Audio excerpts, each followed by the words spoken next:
Hello, one and all, to the second week of 2021. Will it be as good as the first? Tune in to find out.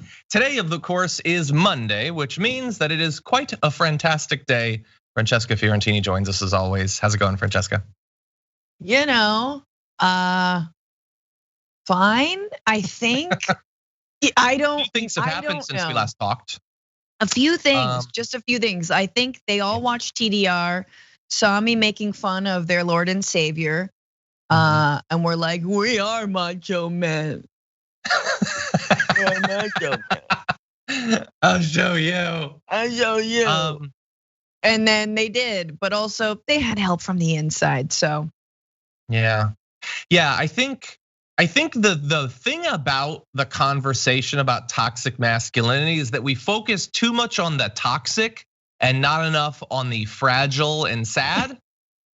They are toxic, but they're toxic because they're fragile and sad, and so they lash out anyway. And of course, it's tied into race in some fairly obvious fashions, which we'll go over in this show. So, welcome back, everyone. Welcome back, Francesca. Glad to have you today. This is a big news Monday. Don't tell JR, those are supposed to be reserved for the middle of the week. But we've got impeachment, we've got bannings. It's 1984 up in here. Anyway, we've got consequences for the Coors? What? In this economy? And we've got insider accounts of what happened in the Capitol on Wednesday. We've got a lot, basically. So you're definitely not gonna wanna miss it. Also, heads up to our YouTube members of tier 2 and tier 3. So normally on Mondays, Francesca and I record a top 10 list. I'm gonna be doing a solo one a little bit later on the day, back at home, because there's been requests for board game related content. So I'm gonna be doing my current top 10 board games. I'll be recording that later on, and it'll be made available either late today or possibly early tomorrow. We'll see how that works. But anyway, thank you to everybody who's become a member. Really do appreciate that. Francesca's here. If you wanna show your love for Francesca, I believe there's an emoji for that. You can actually do that now. Really? Memorializing her for all time. Yeah, I'm seeing a ton of them actually. Indra Jara just put your face like 12 times. Oh wow, my work is done. I can leave. I've made it. Goodbye. You can, you're there. Anyway, with that, why don't we do this thing? Okay. Why don't we see what's left of America? Oh, and thank you everybody for watching, by the way. Please hit the like button if you haven't already. And if you send us tweets, super chats, you comment along on the Twitch, you give us your tweechies, we'll read some of them as we go. So let's do that now. As promised, impeachment Mark II is here. Democratic lawmakers in the House of Representatives have introduced a single charge of impeachment, the quote, incitement of insurrection against President Donald Trump over the deadly riot at the US Capitol last week. The 4-page impeachment bill draws from Trump's own false statements about his election defeat to Democrat Joe Biden, his pressure on state officials in Georgia to find him more votes. Hey, remember that phone call that we all moved on from? Yeah. In his White House rally ahead of the Capitol siege, in which he encouraged thousands of supporters to fight like hell and show how strong they are before they stormed the building, let alone all the behind the scenes information about what's coming out about what he was doing during that now. So it was blocked. Also, the attempt to urge Vice President Mike Pence to invoke the 25th Amendment, that was also blocked. So that's where we're at right now, Francesca. They tried, sort of, and they're gonna try again soon, but that's what we've got. Yeah, there is now a raging debate with constitutional scholars going on about whether or not a president can be impeached after leaving office. And it seems like the answer, just like the answer to can Trump pardon himself, isn't no. So I'm kind of hopeful and I'm interested to see if an impeachment does continue on and potentially under a Democratic Senate. But yeah, you knew this had to happen. This had to happen and I'm glad it did. And I know we're gonna get into more of the details, but look, like you just pointed it out. The phone call where Trump is straight up leaning on an attorney general or secretary of, what's Brad again? I always forget. It was the Secretary of State. Secretary of State, yes, Ravensburger, leaning on him to basically find him a bunch of ballots and fraudulently try and win the election. Like, I don't really understand why that's just lumped into one article of impeachment. It feels very separate than the incitement of the violence, is separate than trying to, bribe or lean on or pressure an official to actually cheat an election for you. Yeah. But hey, this is Trump, baby. I mean, that's where we are. And the criming doesn't stop. Just so many crimes. Like I wonder how many more crimes are going to be happening between now and January 20th. We've only got like a week, 9 days. That's time for some crimes. I think you can crime quite a bit. And yeah, and basically what he did with Raffensperger was very similar to what he did to Mike Pence. He said, you need to save me. Wink, wink, nudge, nudge. If you don't, people are gonna be really mad, And Raffensperger has faced death threats. His wife has faced death threats. They removed people from the Georgia Capitol at the same time. Everybody's focused on DC. I understand we're almost entirely focused on DC, but there were multiple state level versions of this that were going on at the same time that red hat wearers were storming the Capitol to find and possibly execute Mike Pence. It's a very similar sort of thing. And this is what we've got, the attempt to impeach. There's gonna be a vote later on this week. They tried to do it basically by acclamation or whatever, just a voice thing. They're gonna go on the record and have a vote later on. Mitch McConnell, who unfortunately still has power, says that it's not gonna happen in the Senate. So despite the fact that Mitch McConnell, from what I've read, had to be basically picked up and carried out of the building to avoid them potentially harming or killing him, that caused him to turn rhetorically against Trump a little bit. But even that, a threat to his ailing turtle body, was not enough to get him to support impeachment, or at least not stand against it. You could just allow a vote and then vote against it. He's gonna block a vote from happening effectively. Man, I just imagine like the least sexy version of The Bodyguard, of someone grabbing Mitch McConnell, and I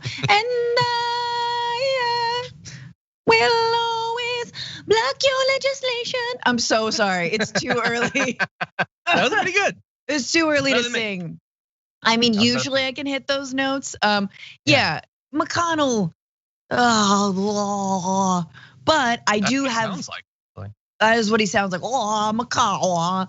But I do have faith that this will be going forward, and it matters, right? As I think people have been pointing out, because if there is a successful impeachment in both houses, Trump won't be able to serve in office in the future, I believe, barring him from office, which is kind of a win for Republicans as well as Democrats, of course. If Probably, Republicans, actually. Exactly, if Ted Cruz or Josh Hawley or any of the other, again, MAGA showgirls are trying to step into his shoes, then this behooves them as well. It helps them, and they can kind of get they can pass it off as if they had no hand in voting to impeach him. But it also it neutralizes him completely if he can't serve in office again. So I think that's a win. I wonder if they see it as well. Yeah.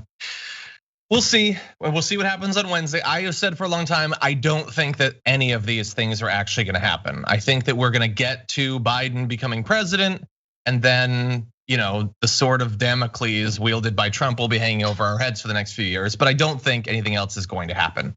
That's my assumption. Now there are a couple of. I am, but like. I'm a mix. I'm a parfait where it's like a layer of vanilla ice cream, a layer of delicious ground beef. Like they don't necessarily go together. I'm an idealist and naive in a number of different ways, but also kind of a cynic. But let's go over that. So there are a couple of different counter arguments to the impeachment thing coming from very different sorts of people. The first is coming from Republicans saying you can't do this. We need to unify everybody. You need to come together. We've been so apart. I don't know why. I don't know who's driven us apart, but we need to come together by not having any consequences for an attempt to overthrow the government. My response to that is shut up. Shut up, you stupid fake liars, shut up. But that's why I'm not an elected representative, because that's literally the best I can do. We have people who can do better, including Representative Ocasio-Cortez, who had this to say.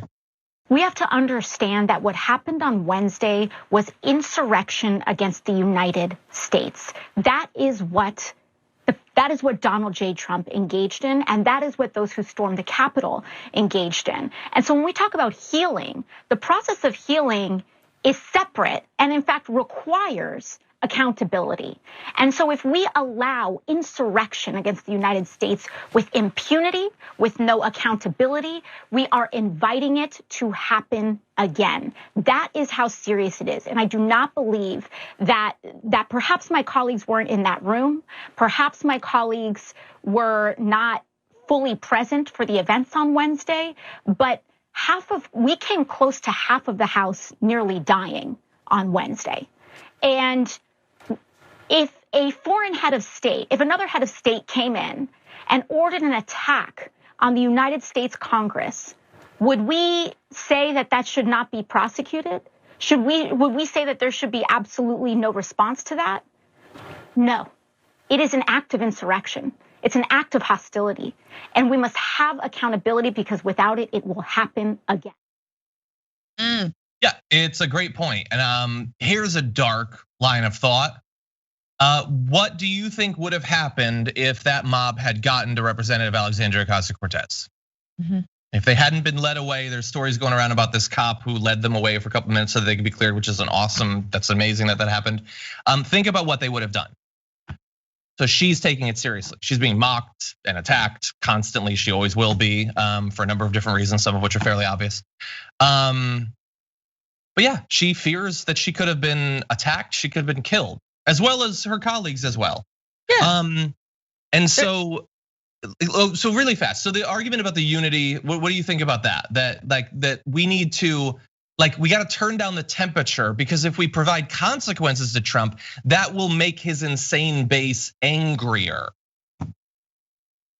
Too late for any of that. It is so too late. I mean, and I think even Democrats are realizing, but I think Republicans are realizing that the fash is out of the bag, y'all. The violence has come to your doorstep. It's been, on the streets. It's been on the doorsteps of a lot of people all summer long. We've seen it before. We saw it at the Unite the Right rally. And I know this is a different amalgamation of nut jobs, but it's similar and we should be drawing parallels. We saw it the minute that Trump announced his presidency. I'll never forget when I believe an immigrant, a Latino immigrant was brutalized and by two Trump supporters who said, this is from our president or this is from Donald Trump, right? So the through line is there, stop being so naive about it. And absolutely, AOC is right. We gotta put a shock collar on these people. There have to be consequences. Get the spray bottle out. Everybody knows if you just let your dog go anywhere they want in the house without any consequences,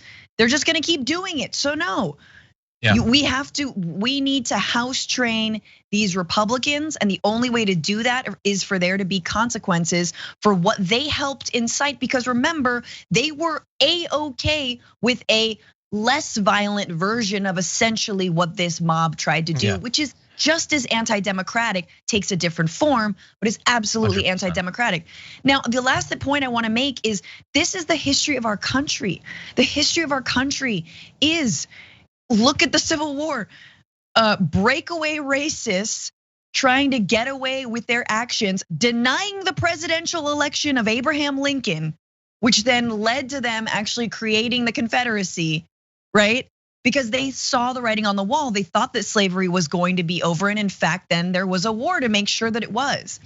This is the history of this country. If there are not consequences for white supremacists, for racists, if we do not defend specifically Black and brown communities and lift up their voting rights and their civil rights, then we're gonna be facing this over and over and over again. So what does that accountability look like? And for my scared white people out there, it's just equality. Don't worry. No one's taking anything from you. It's just equality. I agree. Okay, so we're gonna see what happens. I'm gonna read a few comments for the audience. We'll move on to other news. Chakuseki, I'll read it. It says, can Pence stop hiding under mother's skirt, remove his ball gag and chastity device, and use the 25th on delusional Donnie? Wow. Thank you, Chakuseki. Chastity device. No, he cannot. Jay Fergie says, happy 12/42/20 from Skater Dragon. Franny, I enjoyed my first live viewing of the Bitchuation Room last night and will be looking into Bill Fletcher Jr.'s work. I'm watching Emma crush it on TMR. Please have her back soon. That's awesome. Watching Bitchuation Room. Yeah. Cool. I would love to have Emma back on. There are a few issues. One of which is, I think we broadcast at the exact same time. That's actually a problem for having a lot of other leftists on the show. This is like prime real estate for left broadcasting. So we're gonna see, obviously there's a standing invitation, and please spam Emma with this. Standing invitation anytime she wants to come back to talk about politics or Star Wars. Or Game of Thrones. Anyway, Jai Nelson says, "Could you shout out my mom, Christy, watching TDR for first time today? Next step, make her a fan of Bitchuation Room. Love today's episode, Franny." Hey, Christy. Awesome. How's it going? Thanks. Robert Duckham says, to quote Bugs Bunny, "What a bunch of maroons." I don't remember that quote, but I love Bugs Bunny. What's he up to these days? Anyway, Derek says, "Hi, John and Francesca. TDR and the Bitchuation Room have become fixtures of my week to stay sane. Thanks for what you both do." Thank you for that. Yay. By the way, Pete says, "Francesca, great job on TBR last night. Welcome to Fantastic Monday, Dragon Squad. Much love to you, John." Man, have we ever had this chock full an audience of TBR lovers? Hell yeah. Also, by the way, I consistently refer to my show as TDR and get it confused with TBR. I'm always like TDR. Oops, but hey, I don't care because we're all family and I love it, and I'm glad we can start our week this way. Nice. You know what we need to do? We need to do what might be a first ever. The most epic crossover event in history is a T-shirt that has TBR plus TDR, and we sell it on both sites. Anyway, okay. Finally, over on Twitch, Z-Day Plays, subscribe for the 4th month. Thank you for that. Weruyo, subscribe for 1 month. Styx Gaia, subscribe for 1 month. Thank you for that. Glitterious Dragon, subscribe for the 6th month. Amanda Lee asked where my glasses are. Says, "I love the glasses. It makes me trust you more." Well, I apologize. I'm very untrustworthy now, but I don't know. Sometimes it hurts my eyes to keep them off. Sometimes it hurts my eyes to keep them on. I'm cursed either way. Z-Day Plays, subscribe for 4 months. Zin Dragon for 4 months. It's a big day for 4-month subscribers. Perpetual Pooper says, "Nice Whitney impression, Fran." Sorry. Thank you. You're welcome. By the way, I love that your audience is like, "You look smarter with glasses on." Guys, we need to teach media literacy. Don't believe any person with glasses. Do you know how like Rand Paul sometimes puts on glasses? Oh, God. You think he's any more trustworthy? No. Or like Maria Barrett, what's her name again? You always pronounce Bartiromo. Bartiromo, yeah. She wears glasses sometimes. She does. And finally, Kelly June subscribed for the 6th month. Kelly June, who I read her super chat earlier today on YouTube. So she's multi-talented. She's on both platforms. Says, "Wow, I cannot believe it has been 6 months. TDR has changed my life in so many ways. I learn every day how to be a better progressive. I've also found a new family, and I love all of you. Thank you, TDR and TYT, for being here." Kelly June, thank you for being here for 6 months now. Now, with that, people like the T-shirt idea. Interesting. I have to work on that. Anyway, let's move on to this. Not too long after the Friday edition of the Damage Report, some pretty big social media news happened. Did you hear? Donald Trump got taken off of Twitter forever? Yes, forever. Always and forever. Like for good. And he responded not well. He started wandering the halls of the White House, taking people's phones, trying to tweet from their accounts and causing them to be banned in what is basically a dominoes of banning of everyone who happened to be in his path. So we have some updated information, but we didn't get to talk about this on Friday. So I feel like we gotta mention it. Francesca, what do you think about this? Brilliant, beautiful. End of story. It should have happened a long time ago. Stop trying to make this about anything else than the glory that is knowing this president can no longer spout lies and incite violence from a 88 million, well, okay, without the Nazi bots, 65 million follower Twitter account. And I think it should be celebrated. It's good. I don't trust Twitter at all. I don't trust the tech companies for sure. But look, the ringing in our ears has quieted. suddenly there's just a little bit more space, a little bit more peace. And I think it's so funny that every time he probably just grabbed someone's phone and tried to tweet in all caps, everyone, like Twitter was like, oh, we got an all caps, sir. I think this is the president, shut it down. It's great. Exactly. Yeah, and so he lost his campaign account. I think official POTUS, they stopped him from using it briefly because he immediately started using that. Anyway, after those initial techniques, he apparently calmed down a bit to a state that was described by a senior administration official as ballistic. So that was the official said Trump, that's the calm state. That's orange. The official said Trump was scrambling to figure out what his options are. Through it all, he's been uncharacteristically quiet, banished temporarily at first from the main social media platforms, but also unwilling to go out and speak before the press. So really fast, because I know a lot of people's knee-jerk reaction was, oh my God, the president has been silenced. But bear in mind, he has an entire press team, can do live Q&As, live press conferences, live appearances, live speeches, can release press releases that will be picked up by literally every news outlet in the world. He wasn't doing that, so I think the rage was less about being silenced and more about Twitter specifically. I'm just gonna go out on a limb and say that. But apparently he's been thinking about doing a last farewell interview. But an official, again, anonymous, says not sure if that's gonna come to fruition, especially if it involves questions, which he does not like. He's apparently negotiating with various other sites, saying they're looking at possibilities of building their own platform. Oh, so like Trump Twitter, I don't know what that would be. Will they build it on WordPress like Parler? Please, WordPress is a very secure site. Yes. Totally. Yeah, no, I think it's going to be a Patriot platform available at geocities.com/Patriot platform. That's what it's gonna be. Anyway, he did have a site temporarily that you could go to. His son Don Jr. offered up a URL for people to go. That was actually a site that was plugging his book, though. In case you were wondering how much of this is about grift and not about communication and First Amendment rights, they were just trying to sell his book. But anyway, that's it for now. I mean, that's really, I didn't expect it to happen. The social media platforms have been so deferential, not just to Trump, but to the right. And they have participated and been made the accomplice to so much misinformation, incredibly damaging, life and death misinformation, election altering misinformation, that like, I will give them some credit, but only so much. Mark Zuckerberg is like a week out from Joe Biden taking over, and so he's like, oh wait, I guess there's a new guy. Yeah, suddenly I don't care about Trump anymore. No, it's way too late for you to get any sort of all-encompassing credit off of that. That's great. A great impression of Zuckerberg. It's very Muppets. Oh, hey, there's a little bit of like Mickey. I just wanted to rank girls. I want to know which one is the hot girl and which one's the not hot girl. Oh no, I've set up a bunch of authoritarian governments all over the world, but I'm rich. Here's the thing. I thought that was him. I thought that was literally him right there.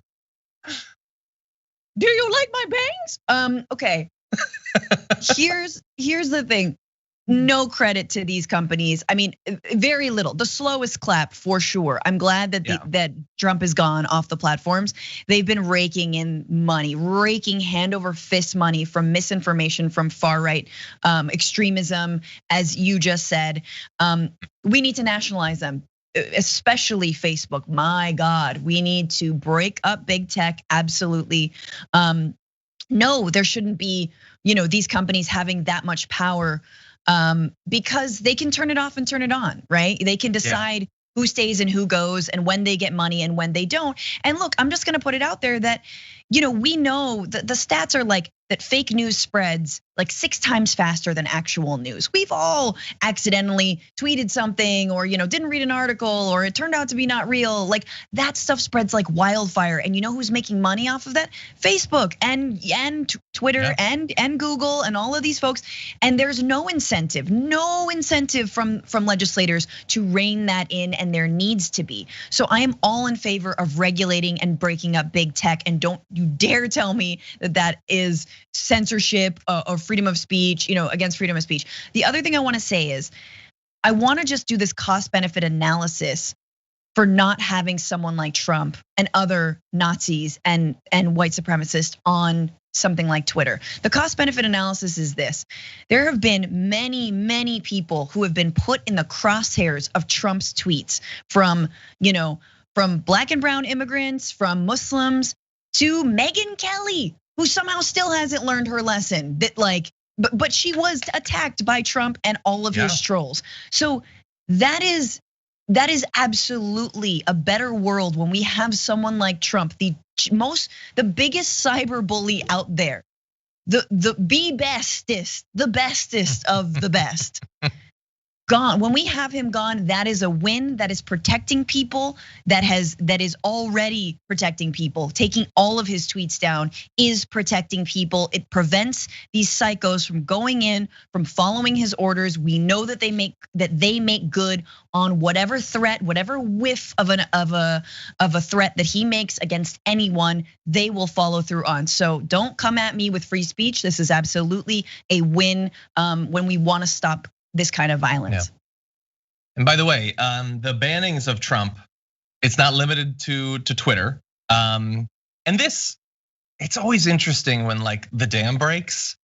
And it's a question of, are the follow-on platforms doing it because now they feel allowed to, or because they're just scared of being the last one to do it? I don't know, but he's banned on Reddit, Twitch, Shopify, Twitter, Google, YouTube, Facebook, Instagram, Snapchat, TikTok, Apple, like the whole thing, Discord, Pinterest. Oh yeah. What was he like? Was he posting pics of like beautiful, like rustic bread on slabs of wood? Yeah, it was a lot of like decorative pillows, with like slogans that are like hashtag blessed, except it was like hashtag MAGA, or hashtag. Yeah, there was a period. He was doing a lot of like Moroccan tile. Yeah, he got really into that. Maybe he was doing home reno. I don't know. And it was like one of those seeing eye, like a swastika would jump out, of the tile. It was very when tasteless. You blur your eyes. Yeah, it was very tasteless. That's true. But anyway, banned from all of that. So that's fun. Anyway, let's move on to other news because remember, this was for something, and I'd like to remind people what it was for. So last week, all those people stormed the Capitol. They had multiple missions. It was an amalgam of all of the worst sorts of red hat wearers. But one that seems to jump out is that a number of them wanted to murder Mike Pence. They wanted to find and execute Mike Pence. They were chanting it. They're on video saying it. They apparently believed that Mike Pence had betrayed the president by not stopping the certification of the votes. And they believe that because everyone they trusted, including Donald Trump, told them that. Every one of them were told for weeks that Mike Pence could save them from this election being stolen, even though it wasn't true. Donald Trump told them and said, if he doesn't save us, I'll like him a lot less. And so they storm in and they try to get Mike Pence, a guy who I have no interest in defending, but I would like to point out had nothing but a ceremonial role in this whole thing and could not stop the election from being overturned, even though it wasn't stolen anyway.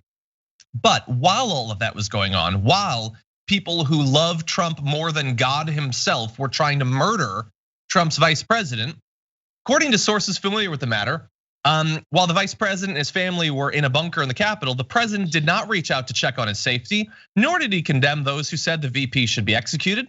Pence and Trump have not spoken since the riots unfolded, according to a source familiar with the matter. It is possible that today they have, but considering that there's footage of them literally chanting, hang Mike Pence, one would think that Trump, a guy who has whipped them into a frenzy about this conspiracy theory and then pointed them towards Mike Pence and told them to march, that he might at least say something either publicly or privately, but evidently neither of those has happened. No, hiding like a little bitch in his bunker. Sorry, I could say that. Yeah, that's the other thing is like Trump was supposed to lead this. Trump was supposed to lead this. And I think he might have even wanted to lead the march until he was told he couldn't. So then he just It's a long way to walk. He can't do it. Yeah, and then he just hid. And Can I just say, I want to, we spent a lot of time pointing out how painfully stupid the president is, and he continues to be. But I've never believed in the 7D chess theory that he secretly had some grand plan until now. And I say that because watching crowds chant down Mike Pence, hang Mike Pence, watching them follow Lindsey Graham in an airport and chant like after him. These are two of Trump's most loyal lapdogs. Loyal, so loyal, have done everything for him, have bent over backwards, have shut up, have said contradictory things, have gone on record to lie for him. And now they're getting thrown under the bus because Trump, as he's completely been a cancer on the Republican Party, and they allowed him to be. They allowed him to take over their party. And then now when he wants to bring them to this realm of unreality, when he wants them all to be, seditious, anti-government tyrants, like, then they're like, I think we need to draw a line. And it's like, oops, sorry, buddy. The gates have closed. Now you're on the other side. No. This is our party now. You're on the outside of this. And so I find that to be like so twisted and a perfect play. Like what a perfect punking of, and just a perfect reversal on Lindsey Graham and on Mike Pence. And they absolutely deserve all of that's coming at them, not obviously from the right, but they deserve to be pointed out, the fact that they gave so much leeway to this president. And this is what's happened. And the last thing I just want to say is that it's important to drive these wedges in conservatives. I know we kind of see the Republican Party as a monolith that is essentially, again, allowed itself to be taken over by Trumpism, that has low-key dog whistled all the same rhetoric that Trump is also openly saying now for decades, right? Since Reagan and beyond.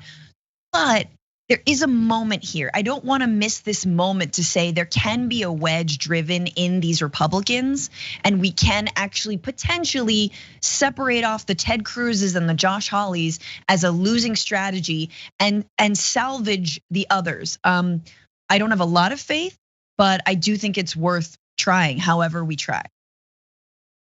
Yeah, and I think it starts by letting those people not like whitewash their involvement in this.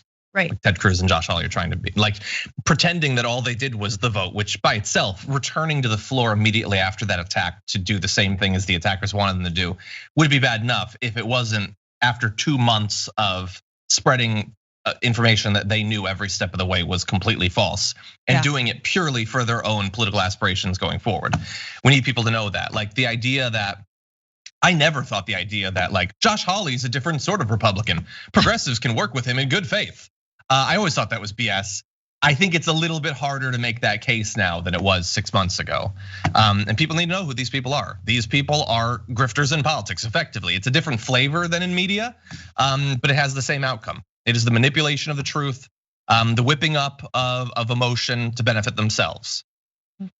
Anyway, I'm gonna read a few comments. And I want to let you know about one bit of breaking news before we go on to other news. I am reading that Representative Bonnie Watson, a 75-year-old Democrat, has tested positive for COVID. She believes that she was exposed while hunkering down during the attack last Wednesday when multiple Republican members of Congress refused to wear masks despite being ordered to. We don't know for sure. She is 75, which means that she is in a high-risk category for COVID. So let's see what happens from that. Imagine during this, like, the building's being stormed by QAnon people and anti-maskers. They get brought out. People are like putting their lives on the line to save these Republicans, and they go in there and say, "No, I'm not wearing a mask. I don't care. There's a terror attack going on right then. No, I'm not wearing a mask." Honestly, though, John, the worst people. The worst people. How high is this presidency's body count? How high is the Republican Party's body count after all of this? It's not just 5. It's not just the kids in cages and kids who've been, killed or people who've been killed at the border. It is so high after this pandemic that they have consistently downplayed, that they have not shown any kind of leadership on. And now here you go. Of course, it's going to be inside the Capitol building. And I can't believe that the anti-mask stuff is perpetuated by them. Like gone, bye, get out of here. You've got blood on your hands. We should be voting these people out. My God, it's just insane. She tweeted that she's home resting, she's experiencing mild cold-like symptoms, remain in good spirits, and will continue working on behalf of my constituents. Hopefully, apparently there's video of one of the representatives in that room during the attack handing out masks, and some of the Republicans were refusing it. Yes, I saw that. Laughing, snickering at the person who was. Yeah, they think it's funny. Yeah, it's a joke. Yeah, we've only lost more than 1/3 Americans to this, but it's still a joke. The same, like Matt Gaetz is at least consistent a little bit. At the beginning of the pandemic, he thought it was a joke. He wore a gas mask on the House floor. Now he still thinks it's a joke. Jesus. Anyway, hope that she makes it through this. Yes. In these super chats, Shifla Jim says, Byron Jim, keep up your fine work. My ass is dragon. Thank you for that. I appreciate that. Shay 72 Plane Spotter Dragon says, do you think Trump will pardon the insurrectionists? I can see him doing that. Maybe. This is why I don't think I'm a total cynic. That would be crazy, right, Francesca, to pardon the insurrectionists. 2 cops are now dead as a result of it. They couldn't do it. He couldn't, right? He couldn't. Of course he could. Why not? Is it part of unity? I don't know. Why not? Why not? I mean, these are people who are being led by Roger Stone, Michael Flynn, right? Alex Jones. Does Alex Jones have a pardon yet? I feel like he probably deserves. I don't think so. I don't think so. But yeah, of course he's going to try and pardon them. He's going to try. I mean, first of all, he's going to try and pardon himself and his family members and all that. But he's probably just writing a lot of IOUs on like White House letterhead, like one pardon. And then he's getting everyone to sign it. Yeah. I assume that's how he thinks that pardons might work. Maybe. Carson Rodke, thank you for your super chat. I've addressed your concern. Roger Harris says, God damn it, Franny, preach the good truth. Nice, I like that. Okay, Tom R says a female hacker pulled about 57 to 80 terabytes of data on all the participants from the Capitol riots, including photos and videos and including driver's licenses, etc. This was right before AWS pulled Parler. I saw that too. I assume that law enforcement is going to take a look into that. Nora, happy birthday. Happy 39th. Let's see. John Campbell Rees says, I've now got an image of Mark Zuckerberg as Disney's Pinocchio. It's like part Pinocchio, part Mickey Mouse. Well, he lies like Pinocchio, so yeah. Exactly. Tall redheaded dragon says, Francesca, I love how you speak your mind and just don't GAF. Respect, keeping you. And hello to John, Dragon Daddy too. Thank you.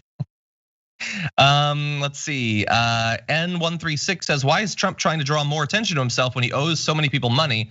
The office of the presidency can no longer protect him. Hi, John and Francesca. Oh, yeah, he's got a lot of concerns going forward once he's no longer president, but I think he's going to be okay. He's very wealthy, very powerful. Let's see. Elowitz subscribed for the 2nd month, says, thanks to TYT, I actually kind of tolerate the news. You guys are awesome. Thank you for that, Elowitz, I appreciate that.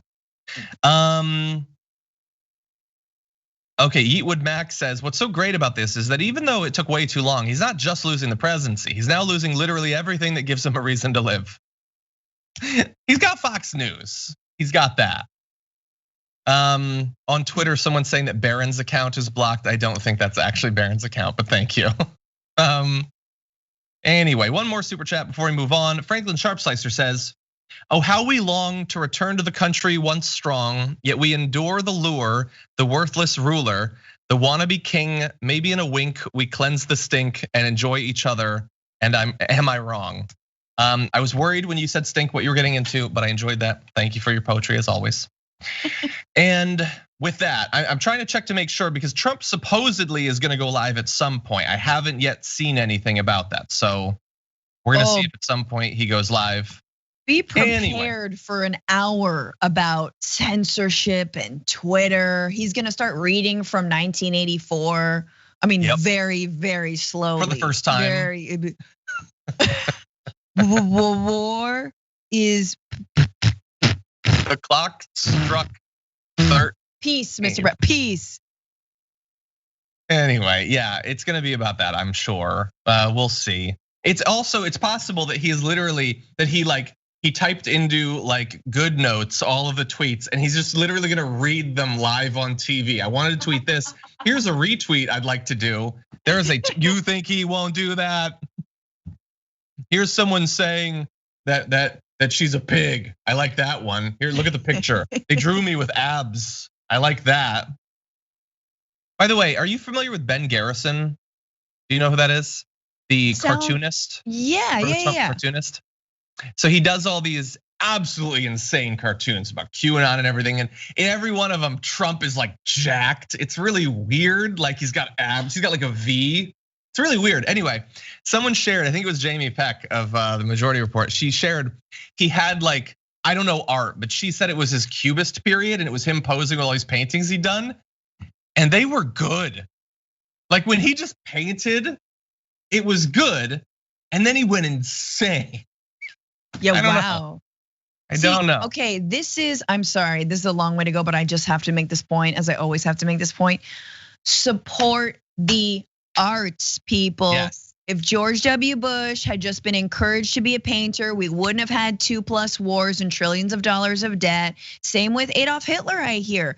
Support the arts, put more money into the National Endowment of the Arts, more grants for young artists, more art programs, none of this chasing money. That's why we have to slowly move to a democratic socialist society that actually values art and artists, so people don't have to go crazy grifter in order to make money. Okay, the end. I like it. We should. Okay. Thank you everyone for your comments. We're gonna read more a little bit later on, but we need to turn now to what happened last week, some of the consequences coming out of it. As the attack last week was going on, many people, like myself, were just shocked that this was allowed to happen, that all the warnings hadn't been heeded, and that so much of this violence and destruction happened, multiple people being killed. And at the time, one of the more shocking parts of it was that the people engaged in these crimes, in this attack, were so gleeful about the entire thing. And they wanted to make sure that everyone knew who they were. So they posed for photos, they live streamed it and all of that. Here is the issue though. While the initial defense was seemingly purposefully haphazard, leaving the few cops in the area the impossible task of stopping hundreds of people from breaking in, the investigation afterward, a little bit more successful. So the template for what we're dealing with right here is step 1, F around. Step 2, they're finding out. So let's run through a few of these individuals. According to a tweet from Brad Heath, the shirtless man with furs and a horned hat photographed on the Senate dais during the Capitol siege, Jacob Chansley, has been charged with unlawful entry. He told the FBI he came to DC at the request of the president that all patriots come to DC. So Horn Man has been found. What about Lectern Man, the guy who had been walking around with the speaker's lectern? Yeah, he was caught. This is Adam Johnson. He was caught. He's being charged with, I think it was trespassing there and maybe some theft, obviously. Let's see. We've also got, this is just a fun one. Prosecutors have also filed charges of unlawfully entering the Capitol against West Virginia lawmaker Derek Evans, who posted a video on Facebook in which he shouts, "We're in, we're in. Derek Evans is in the Capitol." No word yet on how they tracked him down. Social Security, 629, like, come on. I don't like, here's a map with directions to my house. You're gonna wanna hang a left at the rallies. Anyway, yeah, they found him.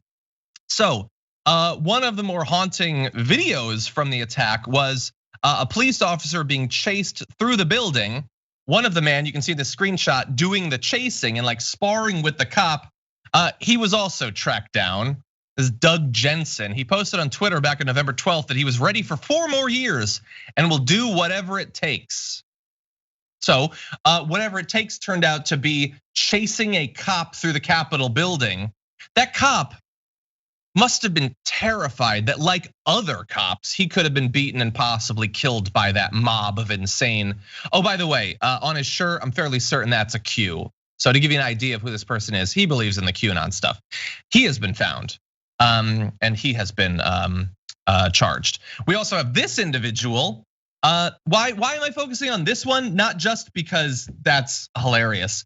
I know he thinks he looks tough, but it's just so funny. It is so funny. No. Anyway, that's a retired Air Force Lieutenant Colonel. Larry Rendell Brock Jr. was charged with knowingly entering or remaining in any restricted building or grounds without lawful authority and violent entry and disorderly conduct on Capitol grounds. Now, a retired Air Force Lieutenant Colonel taking part in this is madness. He apparently had some of those zip ties as well. So God only knows what he planned to do. He's been taken in. The only thing funnier than that is the photo. The only thing funnier than the photo is the fact that you know how they found him, Francesca? His ex-wife was watching the video and ID'd him and turned him in. Good.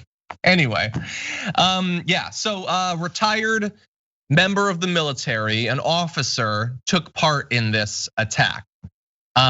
So we've gotten most, in addition to last week, the guy with the Molotov cocktails, he was tracked down. They haven't yet found the guy who planted the pipe bombs, but the guy who had his feet up on Speaker Pelosi's desk, who talked about going out of this world bathed in someone else's blood, he's been found. They've been tracking down, not obviously the vast majority, but the most notable people who promoted their involvement in this so much. They're now being systematically tracked down. Yeah. Again, a little late. It's crazy. We've had to track them down rather than what would have happened in any other circumstance, which would have been a mass arrest of hundreds of people, which has happened whenever anyone protests in DC, even non-violently. But of course, they didn't have the blessing and the encouragement of the White House and potentially some people in the Capitol itself in terms of security. I read this morning that Capitol Police were not properly given backup by their superiors, and their superiors didn't, rejected additional support and left a lot of them out there. And we've seen, I can't even actually watch some of the videos because it is so chilling and so upsetting to see these police officers being bludgeoned, just straight up bludgeoned, whether it's being smashed in a doorway or just being like, hauled out and beaten by with protesters with flags and whatever. Like, it is so disgusting. And the fact that there is former military or former police officers tells you a lot about our culture of militarism in this country. It tells you a lot about how and who we are screening when it comes to our armed forces. And it tells you a lot about the way that the armed forces can actually radicalize people into being, of course, even more violent, and supporting and lifting up the worst elements of us, right? And as someone who wants to see the US military presence or here in the US and around the world, scale back significantly, I think it's something we have to look at going forward. And the last thing I'll say is there's been a lot of misrepresentation about who was in this crowd and how these are working class Americans. No, they weren't. No, they weren't. A lot of the people we're talking about, look, there's like an indie rocker from LA with some notoriety. There's the son of a Brooklyn Supreme Court justice. There was a tech CEO. There were a couple other tech workers. A couple other CEOs. Yeah. A couple other CEOs. Let's look, I'm not saying there weren't people who lost their jobs. In fact, I read about one this morning that who lost their job as a laborer, like a manual laborer. Like, look, that's very real. But no, let's not try and herald these folks as working class heroes. We just gotta reach out to, just gotta find in the middle, meet in the middle, and they're just economically anxious. No, they're delusional. They're delusional. They've been sold a lie by the president and so many media outlets. And one guy is in the Capitol building screaming at the camera saying, "You did this to us. You did this to us." Of course, what he means is the Democrats and the Republicans who didn't go along with trying to overturn the election. But truly, when he said that, I'm like, yeah, we did do this. The president, right-wing media, conspiracy theories that got then laundered up through from Reddit to Breitbart, from 4chan to Fox News. They did that to you. They've poisoned your brain. And yeah, you didn't have a big brain to begin with. You had a lot to work with when it comes to putting worms in it. The smaller the container, the faster they fill up with worms. But again, we have to neutralize this. There have to be consequences. Going back to the beginning of the show and AOC's remarks, people need to be held accountable. And man, I hope they get as much of the book thrown at them as a protester who's fighting against police brutality would get. But we shall see. I agree. Heads up to the director. I'm gonna jump ahead to the next picture, and we're gonna go to the picture and the videos, and then possibly carry on to the E-block. One thing I want to fight back against is what I see ongoing, especially from the right. It is a desperate attempt to rewrite what happened last week. Not just from people directly involved, but others affiliated with that movement, wanting you to believe that what happened was a tragic thing got out of control. That's all. That's it. It's not like AOC talks about that the fact that the representatives might have been murdered. No, she's crazy. That's not at all what it was. It was just some good people, and there was someone bad in there that did something bad, and maybe it was probably Antifa anyway. So you don't have to worry about this. This doesn't mean anything. This doesn't represent anything. It's not that bad. And if there's one thing I want to make sure we don't allow to come out of this, it is the rewriting of this as, it was just a protest or whatever, and just a few people died. I can't see how that could happen, but just in case, I want to remind everyone what was really going on there. And a lot of this is going to involve the cops. I mean, we mentioned Eugene Goodman is the name of the cop who is now being credited as potentially saving the lives of multiple lawmakers by, the threat of his own death, leading protest the people who were invading away from the actual Senate chamber. So other cops were being treated like this. Take a look at this photo. This is very rough material. We're gonna show you video in a few seconds as a warning to you. That is a crowd of Trump fans all over the place. People who consider themselves patriots. There's a cop on the ground that they are beating. I don't know for sure. I believe that is the cop, Brian Sicknick, who ended up dying as a result of this. I don't know for sure. A lot of cops were injured during this, literally dozens. Every one of those Trump fans believes that they respect and love cops as they are beating a cop, potentially to death. A second police officer, by the way, died by suicide on Saturday this week after responding to the attacks last week. I want you to take a look at this video. This is what the crowd was like. This was not, hey, there were some people. This is what it is.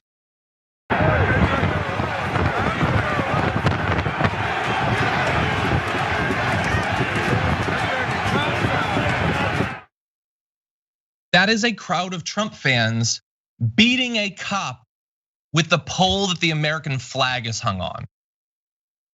If you want to understand the entire movement, I don't think there's any more perfect encapsulation of it than that. These people love cops and they're trying to kill one. They love the country. They're using its flag to murder someone attempting to defend that country's government. That's what it is. And those people racked up multiple deaths, killed multiple people, but it could have been much worse. And one aspect of this is the fact that there was a very hefty amount of QAnon adherents in there. I want to show you a bit from an appearance by Ben Collins, who does research on radical movements like QAnon, talking about what could have happened. I think an important thing to understand here is that there were two different kinds of people at this rally. There were Proud Boys, militiamen, oath keepers who stormed to the front with the idea that they would, wreak havoc, cause violence, maybe arrest, maybe kill some lawmakers. That was the point for those people. Other people, if you're in the QAnon world, in that universe, you thought you were going into the Capitol and you were storming it for Donald Trump. You thought you were receiving orders from him once you got inside the Capitol. And that's what was happening with a lot of those QAnon people. They were in there waiting for more orders. The guy with the zip ties, there were posts for weeks beforehand in the QAnon world about arresting these lawmakers and then bringing them to justice on behalf of Donald Trump. And they explicitly talked about zip ties. They were makeshift handcuffs for the lawmakers if they got to the right part of the Capitol. I don't think people understand how close we were here. This was close to a mass casualty event involving members of Congress. And it's incredibly dangerous. That's what people are talking about. In QAnon, there's this thing called the Great Awakening. And in the Great Awakening, all of the lawmakers are arrested, rounded up, and executed in a public forum. And that's what this was to a lot of these people. They thought that this was about to happen. That's really disturbing to hear. It is. And I know that there's probably a lot of people out there that still want to believe, even after what happened last week, even after the multiple deaths, the bombs, the Molotov cocktails, the rifles, the zip ties, all of that. They want to believe that all of these people who flooded in there, who keep trying to get you to understand what they believe about the world and what needs to happen, and how much they do believe in that storm, that it's gonna come, and that everyone that they hate in politics and Hollywood is gonna be rounded up and killed. There are people who still don't wanna believe that they really believe it. But these people were chanting hang Mike Pence as they came in. They beat a cop to death. They do believe these things. And so when AOC talks about how many people could have been killed, I believe we should take that 100% seriously. I mean, I think about whether someone was killed, and whether Ted Cruz, I bet you he would say the exact same thing. I bet you. A representative, you're saying? If a representative was killed, if a lawmaker was killed, I bet you the Republican Party and a lot of them would be saying the same thing. In fact, I'm not so sure they wouldn't be gleeful that maybe there were some open seats. We could, retake the House. I'm serious. This is kind of the level of violence and relishing in violence that these lawmakers are dabbling in. And so I've always been someone who did not give a cookie to people like Mitt Romney, for voting to impeach the president in the first round, and or like trying to maintain some sort of moral center. Jeff Flake, another one. But now I think even folks on the left, and I think we're all seeing the consequences of this delusional type of Trumpism, and that yes, the Republican Party is sick, but this is absolutely the sickest tumor of it all. Trumpism is the sickest tumor of this party. And it's either gonna take the whole party down, which, hey, go ahead, but it's on you to remake it. But they're not having their government. They're not gonna take over this country. So what's it gonna be? How are we gonna do this going forward? And I absolutely believe there needs to be that wedge driven to say, you gotta let these crazies go. Because again, like Trump, we can say goodbye to Trumpism with Trump, with him. Because I got a spoiler alert. There's no successor to Trump. There's no successor. You think this movement is about anything other than him? No, it's about him. Even Ivanka can't fill those shoes. Ivanka's like, she wants to be like, I don't know, Christine Lagarde and like, go to international meetings. She wants to be like, she's a globalist is what I'm trying to say.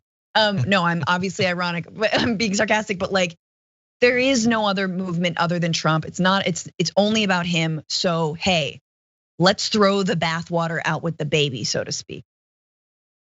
Did you see, speaking of the people trying to fill this, did you see the Representative Lauren Boebert, or however you pronounce it? Do you see the thing about her from Wednesday? No. So she's another one of the QAnon supporting ones. She's the one that released the ad of her supposedly carrying a gun in DC, and then it turned out they were lying. She wasn't carrying a gun. She was just pretending to carry a gun to get gun lovers to give her money. Yeah, during the attack, she was tweeting what was happening. When they were taken to the secure location, she tweeted it. And then later she tweeted, Speaker Pelosi has been taken from the secure location. Why are you live tweeting where the speaker is? Why did you do that? Why are you telling them in real time where? Out. And there's a conversation. Is that treason? Why are you letting people know that she's no longer in the secure location? I don't even know how accurate it is, but the attack is still ongoing. They're still in the building. Like it used to be Alex Jones is a crazy person who has a radio show or whatever. Yeah. Yep. It's not even one. They have multiple elected representatives that are every bit as crazy as any one of those people who were attacking the Capitol last week. And they are gleefully trying to get those people to support them even more. And they know the sorts of things they need to say and do to get those people's loyalty. Her and Marjorie Taylor Greene and others too, Madison Cawthorn and all of that, like they are going to be working to convince these crazies that they are their representative. Forget their local constituency. Their constituency is QAnon, and there are millions of adherents across the country. It's still on our Twitter account. Don Latino Heat points out, yeah. And she tweeted at the early in the day, this is 1776. I don't know what these people need to do to convince you what their goal is, what they're trying to accomplish. John, was she also at the rally saying something like Hitler was right? I believe there was a lawmaker. I think that was a different person. Okay. But yes, someone did say something. It was like a specific thing about Hitler, but it started off with Hitler was right, which don't go in that direction. Except they know their crowd. You got to give them that. You're a person who does stage work. You got to know your crowd. Anyway, I don't ever want to. I mean, look, go back to that. I just last thing is like, I never want to hear any Republican ever say patriot, Blue Lives Matter, law and order. Yeah. None of it. Nope. No. Yeah, that is a flagpole with the American flag, like you said, that just was used to kill a police officer. So no, you don't ever wipe your mouth like that's just eradicate that from your vocabulary. You no longer lay claim to that. And I always feel like, I mean, look, this is the thing. I think extreme patriotism and jingoism always leads to violence. It really does. But I think it's our chance to reclaim some of this BS, like false patriotism from the right wing, just like it's been our chance since Trump got into office to reclaim some of the moral high ground that has been relinquished to the right for so long. We know that Christian conservative BS is now been put on blast. It's nothing but a facade, and it has only been a facade. You don't care about family values or Christian values, right? We know that.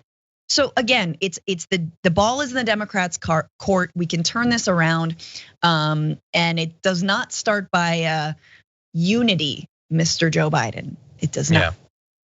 Yeah.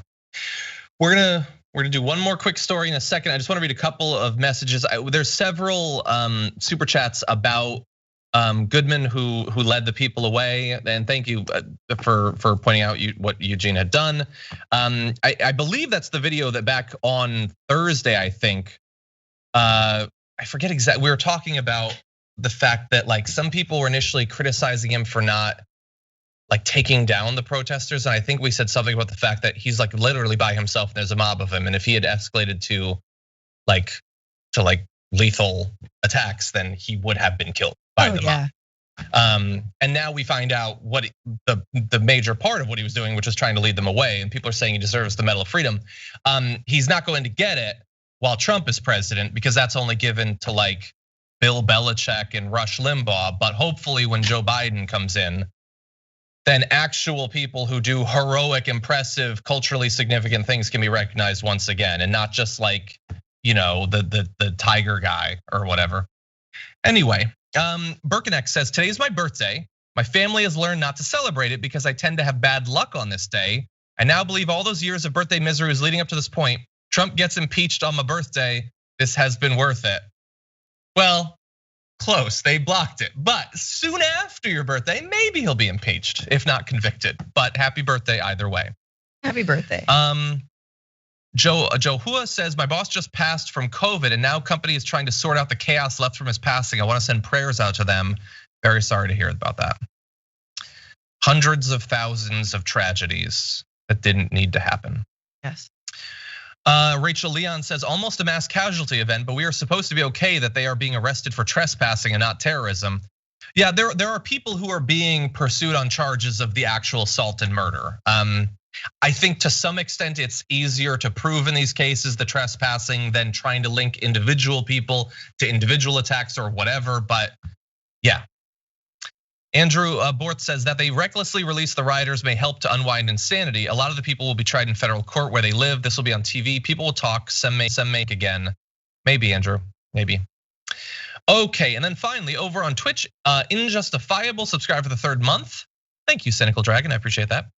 Dean Shredder subscribed for 2 months. It says, hey John, hey Fran, Mondays are cool with you two. Thank you guys for what you do. Thank you, Dean. Technauseated wants a TYT puppet show for Francesca to do her Mickey Mouse impression, because that was really good. That was scary good. Definitely like that. Anyway, one final super chat before we launch into our last story. Wander North says, that's really disturbing to hear. No surprise, you idiot. Did you not see the Charlottesville march? MSM having issues processing this noise. The fascist Confederates are here and in control of the GOP and have been for years.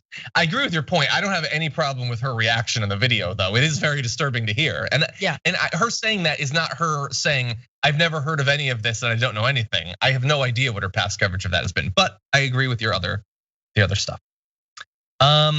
Anyway. It's Sarah hard Mack to know. on Twitch says, Twitch subs, bro. I don't know what that means. I was just reading some people that subbed in Twitch. Is that what you're talking about? Oh, nice. Thank you, Sarah Mack. Anyway, I was just gonna say, I think it's just hard to know how to cover some of this. I think it's just like, when it comes to these conspiracy theorist movements, like you don't want to gas them. You don't want to give them too much airtime, and then this comes up on you. And I think a lot of us have been not taking it seriously. But the fact is, when the president says something, I say this all the time, which is like, even people who didn't vote for Trump, they don't see Trump wearing a mask.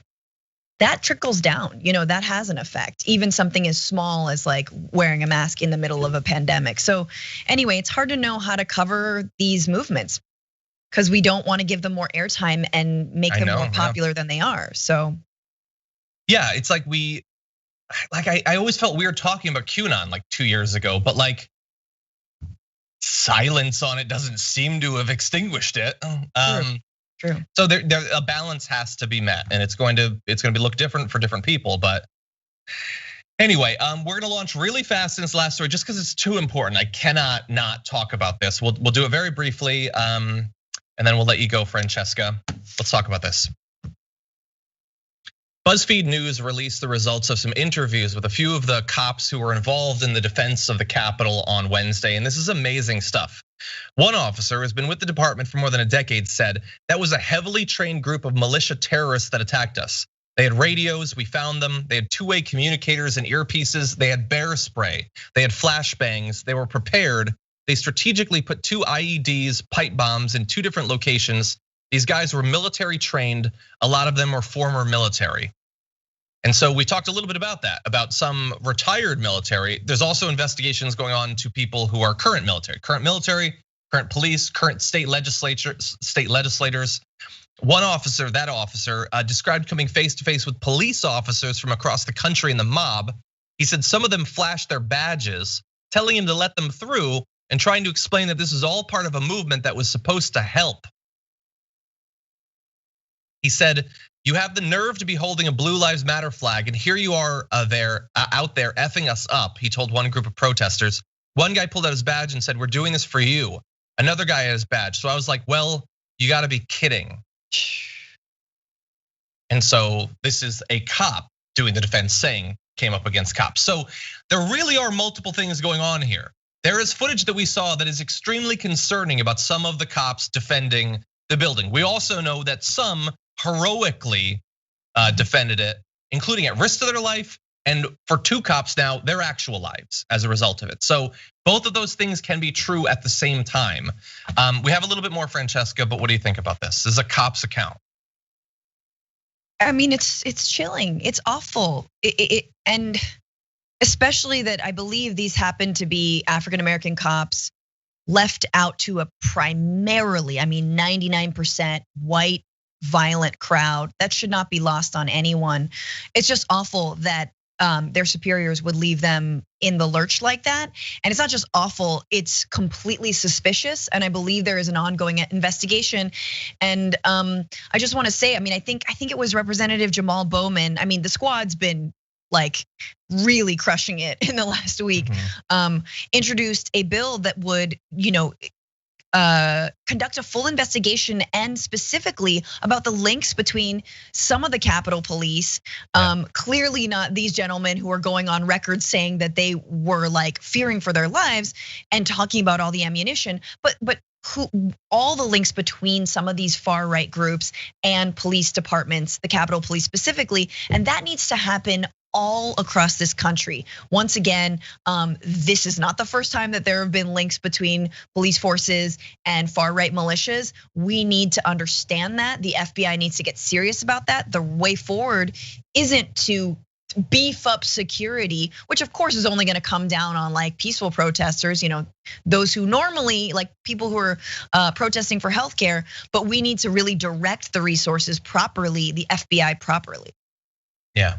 And by the way, it's sort of related to this. We don't have time for a full discussion, but I know some leaders are like, we need to pass all these new terrorism statutes and laws and stuff that seems vaguely Patriot Acty. I would like to reassure those legislators, if they don't know, everything that happened on Wednesday was already illegal. Already illegal. You can't do a terrorism. You're not allowed to. We don't need a new anti-terrorism law. It's already bad, really bad, and you're not allowed to do it. Anyway, let's give a little bit more from some of these cops. Another officer described extraordinary scenes in which protesters holding Blue Lives Matter flags launched themselves at police officers. Quote, "We were telling them to back up and get away and stop, and they're telling us they're on our side, and they're doing this for us. And they're saying this as I'm getting punched in my face by one of them. That happened to a lot of us. We were getting pepper sprayed in the face by those protesters. I'm not even gonna call them protesters, by those domestic terrorists," said the officer. And one, this is a black cop, after seeing a white cop taking a selfie with the attacker, says, "That one hurt me the most because I was on the other side of the Capitol getting my ass kicked," he said. "I got called the N-word 15 times today," one veteran officer said, shouting it in the rotunda. "Trump did this and we got all these people in our department that voted for him. How could you support that?" I cried for 15 minutes and just let it out. Yeah, because that cop is standing in the building feeling what we're all feeling. How is any of this possible? And the cops in these interviews, you go to the BuzzFeed article and read the entire thing, they express a lot of the suspicions that we were expressing on Thursday and Friday. What the hell was happening? They were calling their superiors during the attack and not getting through to people. Yep. Wondering how, like, you didn't tell us to bring gas masks today. Like, no attack has been more announced earlier and organized openly on social media than this. And we're wondering why there was so little defense there. Some of the cops are wondering why there was so little defense there. Now, some people have already lost their jobs. The sergeant at arms has already resigned. But there also need to be investigations. If there's gonna be healing and unity, we need to know if anyone that was involved in this on whatever level helped to disarm the cops that were there to protect it. And it's certainly looking like that. We have no proof of that. We just have a lot of evidence that looks really bad. Yeah, I mean, you have cops on the other side opening gates. We've seen videos. They exist, opening gates for for the insurrectionists, for the thugs to get through. I just have 2 points, which is one, those police officers should be testifying in front of the Senate. There should be a hearing. They should be staring lawmakers who they were protecting in the face and tell them what they face down, the violence, the racism. And I want Ted Cruz to stare and have to sit in that room to say, okay, is this what you're condoning? Is this your party?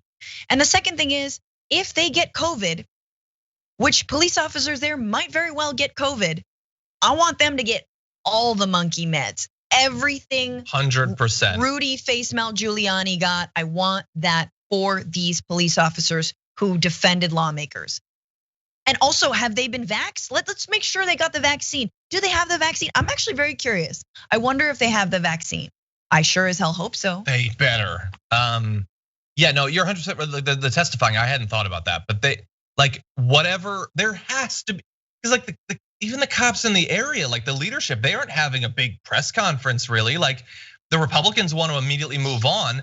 No, there needs to be investigation, a fully televised thing, and get these people in there to talk about what they saw. Yes. Like we cannot let the country just move on from this, because the attackers aren't just moving on from it. All the ones who evade justice for what happened, and all of those 10 times as many, 100 times as many, 1,000 times as many around the country, they are waiting for the next one. They're not gonna go away, and they haven't changed their mind. So we need to make sure that every reasonable person understands what exactly happened. Absolutely. Francesca, thank you as always. Thank you, John. I started Facebook. Oh, I stole the idea. Anyway, where can people watch your content? Oh yeah, watch the Bitchuation Room podcast live every Sunday, 6, 9 Eastern, on my YouTube channel /Franny Fio, and then also you can listen as a podcast. And yeah, thanks so much. We had a really good discussion yesterday with Bill Fletcher Jr. If you haven't heard of him or don't know him, he's excellent. So yeah, check it out. Awesome. Thank you as always. Thank you. Take care. You too. I'm gonna read a few more comments and a reminder, this is going out to our YouTube members of tier 2 and tier 3. On Mondays, we do the top 10 list for you. This one's gonna be coming a little bit later than usual because I'm gonna be filming it at home when I'm back with my board game collection. Top 10 current favorite board games. Some people have requested it, people who are presumably weirdos like me. So that'll be coming a little bit later on. Let's see, still nothing about Trump going live. I mean, that seems weird, but honestly, that happens all the time when they're gonna have press conferences. It happens 30 minutes late, 3 hours later, it just doesn't happen at all. Anyway, Sarah Mack in the Twitch chat is saying that my dad tested positive yesterday. I'm really sorry to hear that. Yeah, I mean, the vaccine is being distributed, but many people are gonna get sick, and a lot of people, unfortunately, of those are going to die. And we need to be as careful as possible. We need to get, as much aid to people as possible. Now, let's see. Megan Adamson says, "Are you loving the videos of the Patriots trying to leave in the airports and finding out that they can't because no fly list?" Because I am. Yeah, there was one or two that I saw where like it wasn't 100% clear exactly what was happening, so I didn't feel confident enough to actually show it on here. But yeah, it's the same thing. It's step 1, F around. Step 2, you know where this is going. Check the Twitter feed of Ilhan Omar if you need reminders. Ty Strong says National Guard and police commanders are being asked to investigate whether their soldiers are Capitol Siege sympathizers before deploying them to secure the inauguration. Fran is gorgeous, you too, John. Well, thank you. We both are. Yes, that's a great point. I actually meant to mention that during that, but yes, they're gonna be looking to make sure that there's think about that. They have to make sure that the people protecting Joe Biden aren't sympathetic to these terrorists. John Condor in the super chat says, "Keep telling it like it really is, y'all." Thank you. Plan to. Let's see. Nicole reminds us of one of the people that was caught. Thank you for that. Michael Miller says, "We need to buy Greenland and give it to the Trump Volk. Let them have their all-white ethno state." I don't think the Greenlanders would appreciate that, but thank you. David Buckley says, "I happened to watch the HBO Watchmen series Sunday before the insurrection. I can't tell you how surreal it was." That's funny because someone said, we all requested season 2 of The Watchmen and it was broadcast live on Wednesday. Kind of exactly that. Let's see, Nothing But Legs says, that's a funny name, says FBI should avoid federal charges until Trump is gone. I foresee pardons. There could be, there could be preemptive pardons, hypothetically. Let's see, May Money into Building says, "If you don't read this live, can you tell Francesca she is the best when you get the chance?" I will after the show, don't worry, and thank you for the super chat. Let's see, JC says Parler removed from Play Store. Yes, so it was removed. We talked a little bit about some of that during the Twitter thing. Yeah, and I know some people hate that and they don't like Amazon doing that. It's like that, I get it, but also they're organizing future attacks on Parler, and is Amazon obligated to host something that's organizing the attacks? Like saying they can't ban them is banning them from banning them. I don't know, it's complicated. Okay, let's see, Tara Chapman says, why do we have to worry about Trumpettes' feelings? Their rights, what about my right? What about my vote? Why are their claims worth more than our rights? Stop cuddling them and take action. Thank you. Ghost Dog says, as Mondays go, let's just say Fran should be known as Sunshine Dragon. John, thank you for bringing us sanity and TDR. Hope you also receive some. Thank you, appreciate that. And to everybody else who sent in super chats, it always kills me when I can't read them all, including the reference to Simon Simonson. Thank you, Rylan, I appreciate that for Trump. But anyway, thank you so much. I do read all of them after the show. The top 10 list is coming on later today, as well as the main show. I believe that I read that there's no deep dive. I think that was put out there. But we're gonna keep letting you know what's coming up on the Twitch after the show each day. If I'm wrong, please make it clear in the chat. I believe that I'm right. But anyway, thank you everybody for watching. Until next time, stay safe out there, stay sane out there. I'll see you soon.